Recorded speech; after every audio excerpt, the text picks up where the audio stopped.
your people. What's up? Here for the 10-minute yap. Today I've been looking at Zen Buddhism. This whole week I've been looking at all different things. A couple of videos went really well.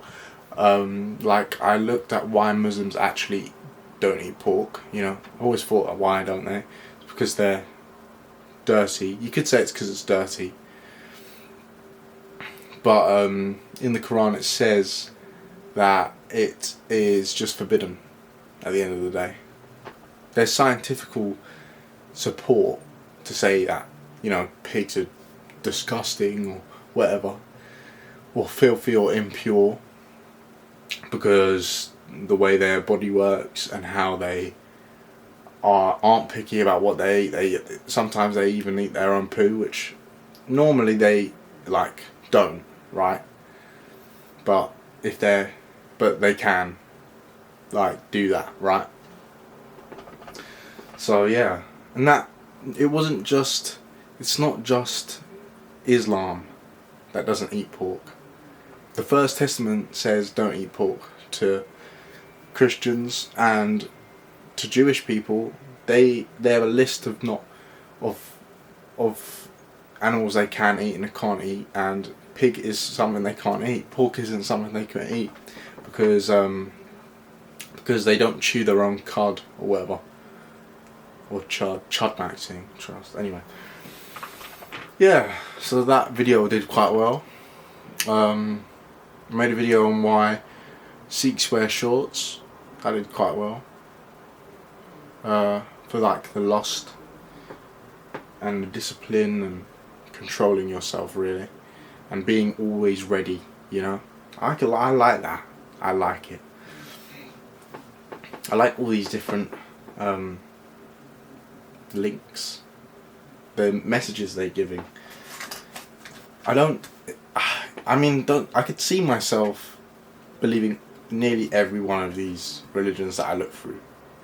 You know, whether it's spiritualism and talking to spirits / dead people, or, you know, Buddhism, finding my inner peace type shit, or one God. Each of the religions, really. I need to look more into Judaism, but yeah, you know, I can see myself doing it all. Being a Sikh,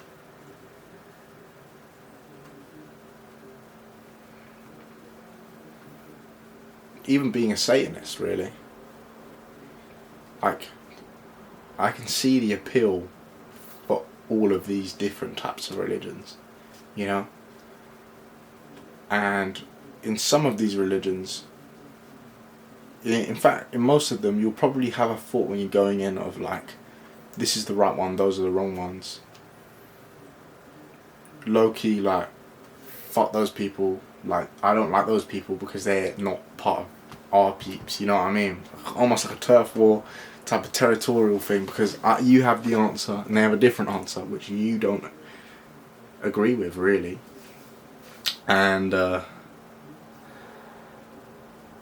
you know, when you look at all these different religions, you understand how people get to these decisions, and honestly, you're like, fairs. You are like fairs, you know? Who are you to judge? Who am I to judge?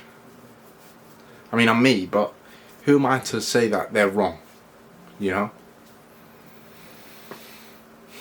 Who am I to say they're right? All I can do is acknowledge how they got to that place, how they got to that way of thinking, and, you know, they're wise. What it means. What's next. And yet they all function as a society, in society. All these different types of people. It's cool. Anyway, I made a video on the 3 types of Buddhism, which was cool. There's Mahayana, Vajrayana, and Theravada, which is cool. All slightly mean different things. Theravadas about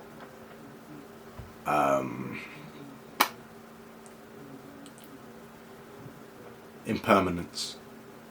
That, you know, everything is impermanent. That you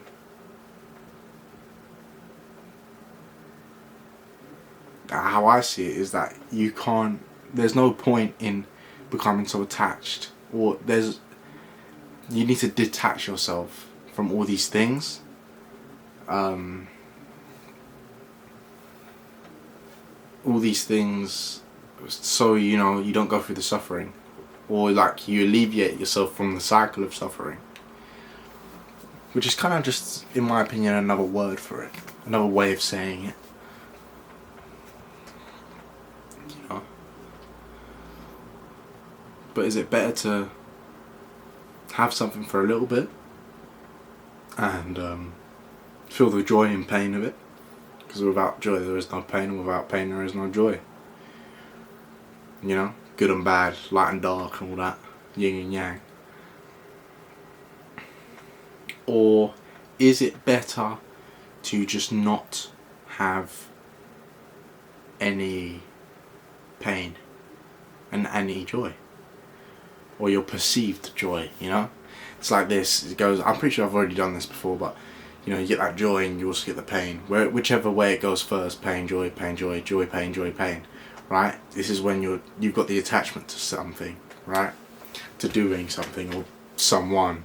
You know, you have time with them and then they die. Or you're doing an activity and then it stops. Or you have to stop. Or you can't do it anymore. You know? Instead, it's all about just having a clear, in my opinion, a clear line of thought, which is quite boring. You know, if you ever watch Arcane, it talks about, you know, no suffering means, you know, soulless solitude. You know, there's nothing to think about, which is obviously just a theory, you know, within a TV show. But yeah, I think you kind of get the point. The chase for perfection is pursuit. And if you're perfect, there is no pursuit. If there's no pursuit, you get bored. You're just perfect all the time. I think this is why I used to think what heaven was like, you know? Everyone's just perfect. There's no pursuit for anything. You get whatever you want. You have whatever you want. But is that good? Or is it not? Everyone's just chilling up there, doing nothing, thinking of nothing, really. No ambition. Because if you want this, then I see heaven as a place of no want. So if you want this, you have to pursue it. You know, you want to pursue it, or you have pain of not going pursuing it. You know, you regret not doing it. In heaven, you don't do that. You just get whatever you want, or you don't get anything and you don't want at all. Take away the want, which is, you know, crazy. Soulless perfection, solitude, nothingness.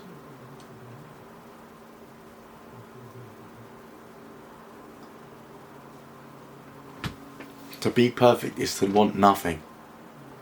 Otherwise, that wouldn't be perfect, would it? Because you're chasing something else. To be perfect, you don't need anything else. Like the perfect part in a machine.